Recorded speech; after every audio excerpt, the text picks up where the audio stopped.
अस्सलाम वालेकुम dear viewers, मैं उम्मीद करता हूँ कि मेरे तमाम देखने वाले खैर आफियत से होंगे। अल्लाह पाक आप सबको अपने हिफ्ज़ व अमान में रखे और हम सबको शर शैतान से महफूज फरमाए। तो डियर स्टूडेंट, जितने भी तलबा व तालिबात पेपर दे रहे हैं, आप सबके लिए बहुत बड़ी खुशखबरी है। मैंने तालीमी राब्ता यूट्यूब चैनल बनाया है आप लोगों के लिए। तो आप लोगों ने तालीमी राब्ता यूट्यूब चैनल को ख़ुद भी सब्सक्राइब कर लेना और अपने क्लास फेलोज़ के साथ भी इसको शेयर कर लेना। बेल आइकन को आपने लाजमी प्रेस करना है। उसकी वजह यह है कि मैं जब जब वीडियो बनाऊंगा उसका नोटिफिकेशन आप लोगों को मिलता रहेगा। तो डियर स्टूडेंट, तालीमी राब्ता ही क्यों आप लोगों ने सिलेक्ट करना है? यूट्यूब चैनल पे बहुत सारे टीचर्स हैं, प्रोफेसर्स हैं जिन्होंने चैनल बनाए हुए हैं, लेकिन आपने तालीमी राब्ता ही क्यों चूज़ करना है? इसकी सबसे बड़ी वजह यह कि आपको यहाँ पे गेस्ट पेपर प्रोवाइड किए जाएंगे डेली बेसिस पे, हर सब्जेक्ट का, हर क्लास का। PDF नोट्स अगर आपको चाहिए हो तो आप हमारे व्हाट्सएप चैनल पे आ सकते हैं।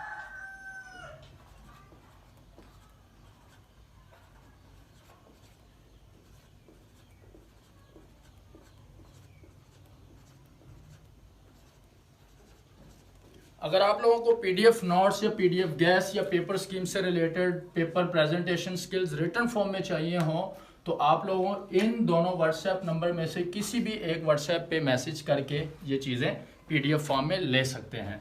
उसके बाद तीसरा हमारा जो ऑप्शन है वो एजुकेशनल अपडेट्स हैं। एजुकेशनल अपडेट्स से मुराद जब जब भी पेपर पैटर्न चेंज होगा, डेट शीट्स अपलोड होंगी या इसके अलावा जो भी बोर्ड की तरफ से जो भी न्यूज़ आएंगी वो आप लोगों को यहाँ पे प्रोवाइड की जाएंगी। इसके अलावा नंबर 4 पे है पेपर प्रेजेंटेशन स्किल्स, और ये मोस्ट इम्पॉर्टेंट चीज़ है जो कि स्टूडेंट्स इसको बिल्कुल भी स्किप कर देते हैं।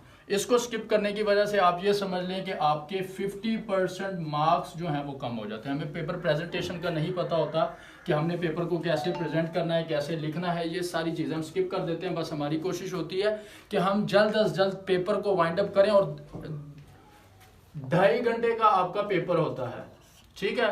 हमारी कोशिश होती है कि हम 1 से 1.5 घंटे में इसको कंप्लीट करें और घर चले जाएं। भाई इतनी जल्दी क्या आपको घर जाने की? आपके पास 10 मिनट भी अगर बाकी बच जाएं तो आप आखिरी 10 मिनट में ये काम लाजमी किया करें। अब ये इसके लिए भी मैं आप लोगों के साथ इंशाल्लाह एक वीडियो शेयर करूंगा बहुत जल्द कि आप लोगों ने पेपर को कैसे उसकी प्रेजेंटेशन करनी है। उर्दू वालों के लिए भी बताऊंगा, मतलब जिनकी उर्दू सब्जेक्ट्स हैं, और इंग्लिश मीडियम सब्जेक्ट्स वालों के लिए भी बनाऊंगा कि आप लोगों ने अपनी प्रेजेंटेशन किस तरह से करनी है और कैसे इन मार्क्स को आपने जो है वो पूरे गेन करना है, यानी 100% आपने गेन करने हैं। उसके बाद हम इसमें जो है पेपर पैटर्न अपने अपलोड करते हैं अपने तालीमी राब्ता यूट्यूब चैनल में, और इसके साथ ही पेपर स्कीम भी अपलोड करते हैं। तो आप लोगों ने इन चीज़ों की बिना पे जो है हमारे तालीमी राब्ता यूट्यूब चैनल को सब्सक्राइब कर लेना है। तो डियर स्टूडेंट, मेरी आज की वीडियो 9th क्लास के स्टूडेंट्स के लिए है, जिसमें मैं आप लोगों को इंग्लिश के मोस्ट इंपॉर्टेंट चीज़ें बताऊंगा। सबसे बड़ी बात कि स्टूडेंट्स इंग्लिश में मोस्टली क्यों फेल हो जाते हैं। उनके फेल होने की वजह एक तो ये पेपर प्रेजेंटेशन है कि उनको पेपर प्रेजेंटेशन का नहीं पता होता। दूसरा, उनको पेपर पैटर्न का नहीं पता होता कि हमारा पेपर किस किस्म का आता है, उसमें पेपर पैटर्न क्या क्या की चीज़ें आती हैं। तो हमारे पास फर्स्ट क्वेश्चन आता है ऑब्जेक्टिव का। ये स्टूडेंट, हमारा फर्स्ट क्वेश्चन होता है ऑब्जेक्टिव का, जिसमें हमारे टोटल 19 मार्क्स होते हैं। स्टूडेंट्स को इन चीज़ों का नहीं पता होता। अब ये 19 मार्क्स भी मजीद इनकी सेग्रीगेशन की हुई होती है, ठीक है। 4 पार्ट्स के अंदर इनको सेग्रीगेट किया गया होता है। इसमें पहला पार्ट होता है हमारा ये 5 मार्क्स का होता है, जिसमें हमने correct form of verbs choose करने होते हैं। ये अब मैं आप लोगों को साथ साथ बताऊंगा कि ये किस तरह का क्वेश्चन होता है। तो पहला क्वेश्चन जो हमारे को होता है उसमें पार्ट 1 होता है 5 मार्क्स का, वो होता है choose correct form of verbs. अब मैं आपको बताता हूं कि किस तरह के फॉर्म ऑफ वर्ब्स होते हैं। इन चीज़ों को आपने माइंड में रख लेना, इसको बिल्कुल भी जो है आपने स्किप नहीं करना, वीडियो को लाजमी पूरी देखा करें। इसमें आप लोगों के लिए जो है वो इंपॉर्टेंट चीज़ें बताई जाती हैं। तो डियर स्टूडेंट, जैसे हमारे पास है ये क्वेश्चन 1 का पार्ट है, choose the correct form of verb and fill up the bubble sheet. Bubble sheet को फिल करना। हमारे मोस्टली स्टूडेंट्स जो यहाँ पे 19 में से 19 मार्क्स ले सकते हैं, लेकिन वो यहाँ पे बहुत सारे मार्क्स उनके डिडक्ट हो जाते हैं, माइनस हो जाते हैं। उसकी वजह होती है बबल शीट को करेक्टली वो जो है फिल नहीं करते। जब आप इसको करेक्टली फिल नहीं करते, फॉर एग्जांपल हमारे पास एक सर्कल है, हमारे स्टूडेंट्स को टिक कर देते हैं या उसको इस तरह से आधा फिल कर देते हैं या उसको बाहर भी ले आते हैं, तो ये गलत कंसीडर हो जाता है। अब मैं अगर इसको बिल्कुल करेक्टली फिल करूंगा टिक रिमूव करनी है यहाँ से। तो ये आपका आंसर 1 मार्क्स आपको दे देगा। ये चीज़ आपने लाजमी ध्यान में रखना, कोशिश करें आप इस तरह का मार्कर ले जाएं, या जो हमारे पास एक मार्कर 604 या 605, वो व्हाइट कलर में जो होता है, ब्लू मार्कर होता है, ठीक है, ढक्कन उसका जो है, कैप उसका व्हाइट कलर का डॉलर का, मास्टर या डॉलर आई थिंक है। तो वो डॉलर वाला आप जो है मार्कर को यूज करें। क्यों यूज करें? क्योंकि उसकी जो निब है वो इस तरह की गोल होती है, ठीक है। वो बिल्कुल करेक्टली जो है आपका सर्कल को जो है वो फिल कर देगा। 604 या 605 की जो निब है वो इस तरह से होती है, ठीक है, कट इस तरह की होती, कट होती है। तो वो आपका जो सर्कल है उसको जो है ना वो रॉन्ग करवा सकता है। तो इस वजह से 6 मास्टर डॉलर का जो मार्कर है इसको आप लोग यूज करें। ये मेरी सजेशन है आपको, बाकी आपकी अपनी मर्जी है। तो अब हमारे पास जो इसका क्वेश्चन 1 का पार्ट ए है, करेक्ट फॉर्म ऑफ वर्ब। अब इसमें से हमारे क्वेश्चन इस तरह से आते हैं, जैसे हम यहाँ पे कर देते हैं, दे डैश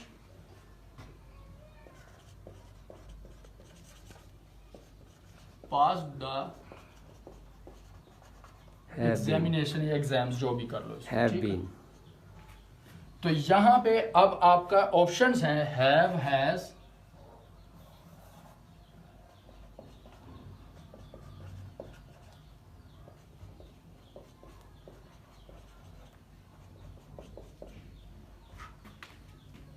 विल और शैल।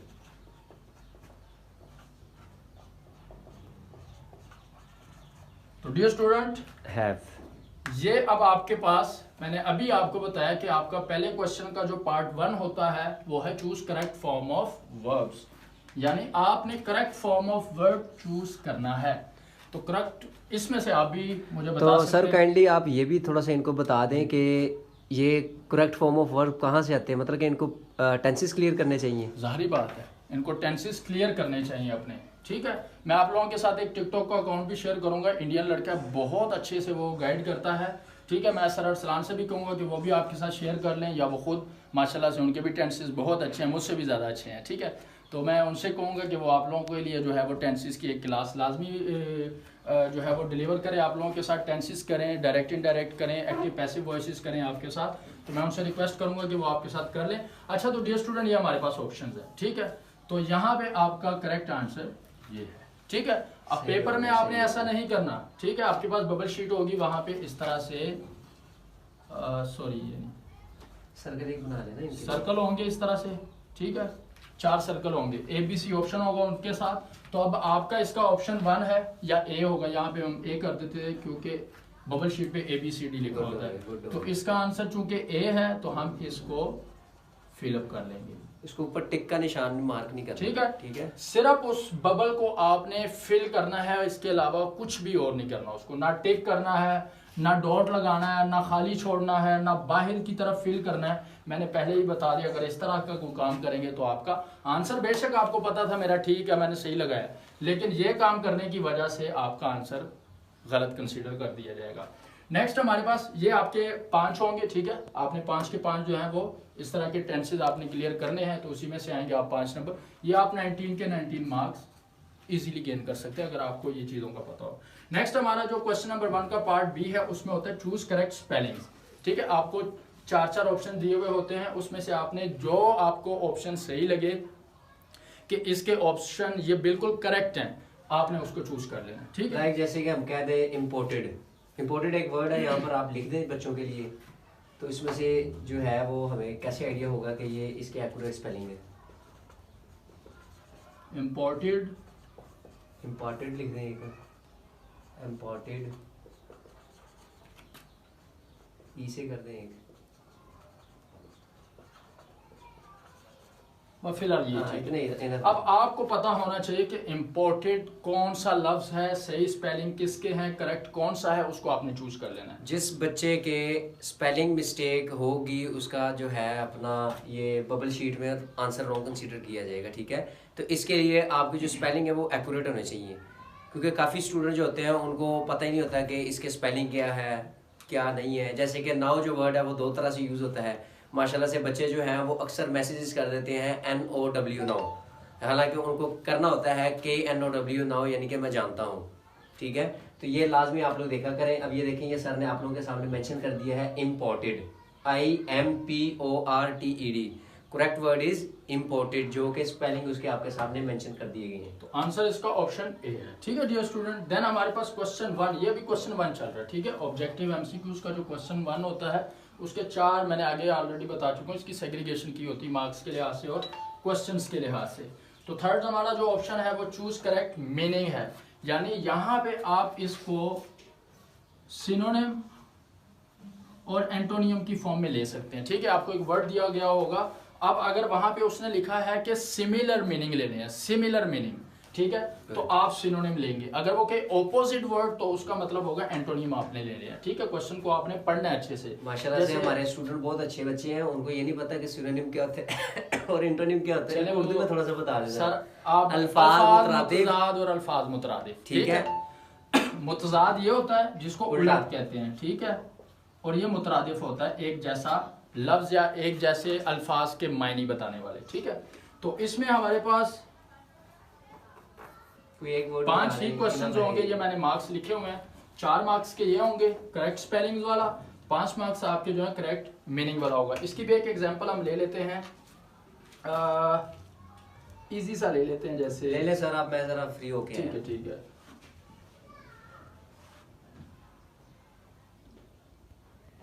जैसे यहाँ पे ताबू लिखा है, मैं यही ले लेता हूँ। ताबू मीन्स, ठीक है, इसका मीनिंग हम ले लेते हैं। तो यहाँ पे 4 ऑप्शंस है हमारे पास।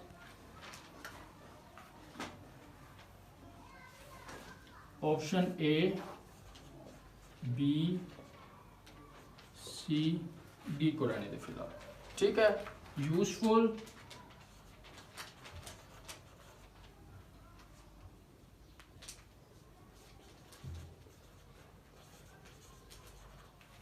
फॉरबिडन,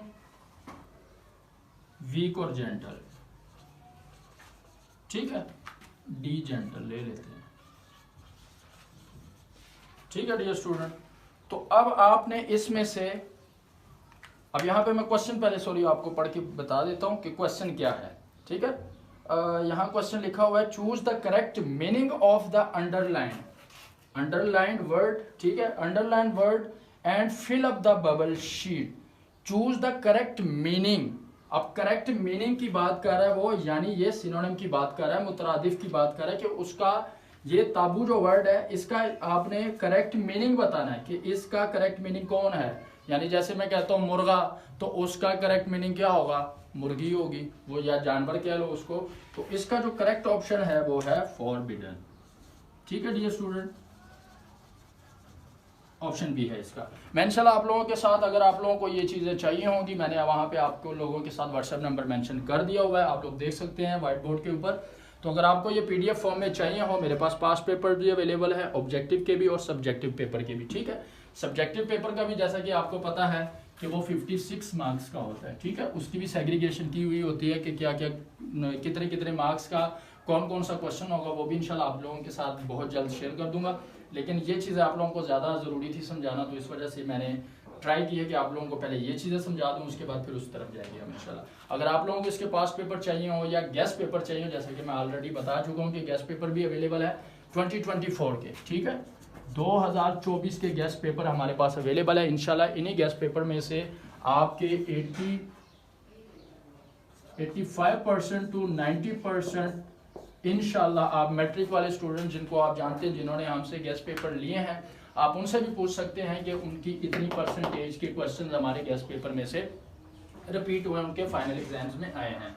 तो डियर स्टूडेंट, ये था हमारा थर्ड। इसका नेक्स्ट हमारा जो क्वेश्चन नंबर 1 का आखिरी पार्ट होता है वो पार्ट डी है, जिसमें हमने choose the correct option according to grammars use करना होता है, ठीक है। ग्रामर्स में से हमारे पास 4 क्वेश्चन आए, ये 4 मार्क्स है, सॉरी नहीं ठीक है 5 मार्क्स के ही है। तो 5 हमारे पास क्वेश्चंस आते हैं जिसमें से हमने ग्रामर्स के अकॉर्डिंग हमने उसको, यानी हमने बताना होता है कि ये प्रेजेंट टेंस है, प्रेजेंट डेफिनेट टेंस है, पास्ट परफेक्ट है, परफेक्ट है, फ्यूचर है। ये आपने क्वेश्चंस को पढ़ना होता है, क्वेश्चंस की जो यानी वो है स्ट्रक्चर है, उसको आपने समझना होता है, देखना होता है, और उसके बाद आपने बताना होता है कि ये कौन सा टेंस है, ये फ्यूचर का है, प्रेजेंट का है, कंटिन्यूस है, कौन सा है, ये आप बेहतर जानते हैं। ठीक है, हम एक एग्जांपल यहाँ से ले लेते हैं। अब नीचे झुक नहीं सकता, लिखने में थोड़ी मुश्किल हो जाएगी, इसको मैं यहाँ पे लिख देता हूँ। ठीक है, डी पार्ट का जो क्वेश्चन है हम यहाँ पे ले लेते हैं। हमारे पास क्वेश्चन है यहाँ पे, the candle flame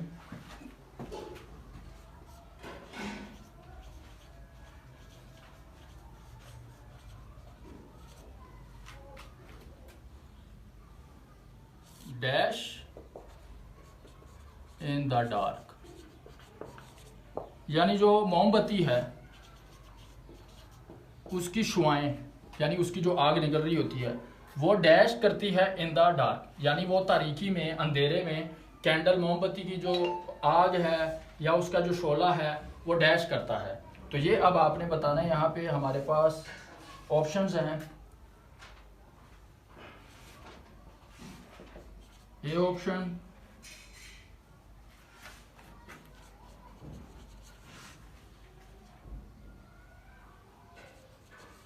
B option imagery,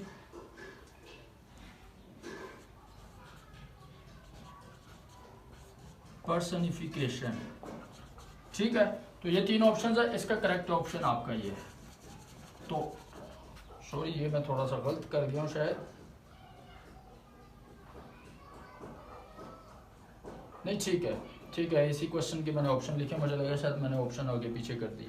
ठीक है, इसी तरह से एक और एग्जांपल हम देखते हैं। इसमें आपके जो पार्ट ऑफ स्पीच है वो भी पूछे जा सकते हैं, क्योंकि ग्रामर आपका बहुत वाइड एरिया है, इसमें हर चीज पूछी जा सकती है आपसे। एक्टिव पैसिव का एक सेंटेंस आपको दिया जा सकता है, आपसे वो पूछ सकता है कि ये एक्टिव वॉइस है या पैसिव वॉइस है। डायरेक्ट इनडायरेक्ट का दिया जा सकता है, उसमें से आपसे वो पूछ सकता है कि ये डायरेक्ट का क्वेश्चन है या इनडायरेक्ट है। इसी तरह आपसे पार्ट्स ऑफ स्पीच जो है, पार्ट ऑफ स्पीच, इससे भी क्वेश्चंस आ सकते हैं। आपको एक वर्ड दे दिया जाएगा, जैसे मैं यहाँ पे लिख लेता हूँ क्विकली, तो आपको कह सकते हैं ये क्या है, पार्ट ऑफ स्पीच में से, ये नहीं बताएगा आपको पार्ट ऑफ स्पीच में से है ये, वो आपसे लिख देगा यहाँ पे कि ये एडजेक्टिव है, नाउन है, प्रेजेंट इंडेफिनिट है, इस तरह से कुछ भी घुमा के देगा आपको। अगर आपके पार्ट ऑफ स्पीच या ग्रामर, इंग्लिश ग्रामर ठीक होगी तो आपको पता लग जाएगा कि भाईजान ये हमारे पास क्विकली जो है ये एडजेक्टिव है। ठीक है, तो इस तरह से ये ग्रामर के क्वेश्चंस आपसे वो पूछ सकता है। मैंने पहले ही बता दिया है कि वो टेंसेस में से भी हो सकते हैं, डायरेक्ट इनडायरेक्ट में से भी हो सकते हैं, एक्टिव पैसिव में से भी हो सकते हैं, पार्ट्स ऑफ स्पीच में से भी पूछ सकता है। ग्रामर, चूंकि ग्रामर में सारी इंग्लिश आती है, सारा कुछ आ जाता है, एक्टिव पैसिव सारी चीजें आती हैं, तो वो कुछ भी आपसे पूछ सकता है इस क्वेश्चन में। मैं फिर आपको एक बार बता रहा हूँ कि आप लोगों ने मेरे तालीमी राब्ता यूट्यूब चैनल को खुद भी सब्सक्राइब कर लेना है, अपने क्लास फेलोज के साथ भी मेरी वीडियोस को शेयर कर लें, मेरे चैनल को शेयर कर लें। अगर आप लोगों ने PDF नोट्स आप लोगों को चाहिए हो, पेपर पैटर्न चाहिए हो PDF में, रिटर्न फॉर्म में, तो आप ये नंबर हमारे लिखे हुए हैं स्क्रीन पे, आप लोग देख सकते हैं, आप इन पे मैसेज कर सकते हैं, हमसे PDF नोट्स ले सकते हैं। तो अब आपको सर अरसलान थोड़ा सा गाइड करेंगे, मैं खुद भी थक गया हूँ रोज़ा। माशाल्लाह माशाल्लाह शहजादे बच्चे। तो जैसे कि आपको पता है कि हमारा यूट्यूब चैनल है तालीमी राब्ता, और साथ ही साथ आपको पता है कि पुलिस कमांडो 1 टिकटॉक चैनल है मेरा, तो आप लोगों ने उसको भी फॉलो करना है। और अगर आपको तहरीरी फॉर्म में, रिटर्न फॉर्म में, PDF फॉर्म में आपको कुछ भी मटीरियल चाहिए, चाहे वो फर्स्ट ईयर का है, चाहे वो सेकंड ईयर का है, चाहे वो BA या BCom का, और स्पेशली 9th वालों का, वो आप लोग, हमारी ये गिवन नंबर है 032084239880, और दूसरा एक नंबर है 033303033689। आप लोग इन पर हमसे रब्ता कर सकते हैं। इंशाल्लाह आप लोगों को रिटर्न फॉर्म में टेस्ट प्रोवाइड किए जाएंगे, जो कि इंशाल्लाह आपके पेपर्स में 100% आने के चांसेस हैं उसके। ठीक है, दुआ में याद रखिएगा, एंड चैनल को लाजमी सब्सक्राइब कीजिएगा। थैंक यू सो मच, अल्लाह हाफिज़। नेक्स्ट हमारी वीडियो सब्जेक्टिव पे होगी, क्योंकि 56 मार्क्स का होगा। इसमें हम सेग्रीगेशन करेंगे कि किस किस क्वेश्चन में कौन कौन से क्वेश्चंस आते हैं, कितने कितने मार्क्स के आते हैं, वो भी इंशाल्लाह आपको अपनी अगली वीडियो में बताऊंगा। तब तक के लिए अल्लाह हाफिज़, मिलते हैं अपनी नई वीडियो में, दुआ में याद रखिए।